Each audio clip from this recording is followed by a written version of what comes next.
It's well known that Alzheimer's is a devastating disease that often takes a greater toll on the caretaker than the patient. In our series Health Matters with UT Physicians, we take a closer look at the physical and emotional cost of this type of dementia.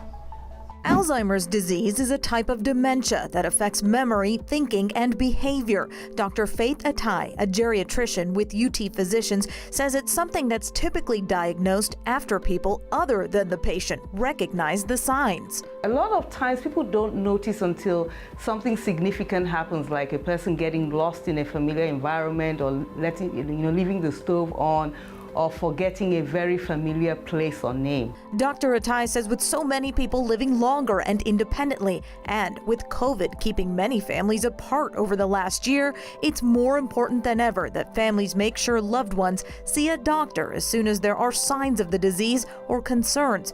But that's not always easy to do. For the highly educated individuals, they're able to compensate for lapses pretty well, and so by the time it's discovered, in a lot of cases, there are a lot of things that have fallen through the cracks. More than 6 million people of all ages have Alzheimer's disease in the U.S. Dr. Atai says while medical care often focuses on the patient, the Center for Healthy Aging also focuses heavily on the family's needs. It's unfortunate, a lot of caregivers, we have had them fall ill, sometimes unfortunately leaving behind the loved one they were caring for because they neglected their own health and they underestimated the strains. There is no cure for Alzheimer's disease. Medications and management strategies just temporarily help improve symptoms. So preventing or delaying the onset of the disease starts with good health practices. We do know that controlling your blood pressure, eating a healthy diet, lots of fruits and vegetables, taking care of your relationships. Those are habits that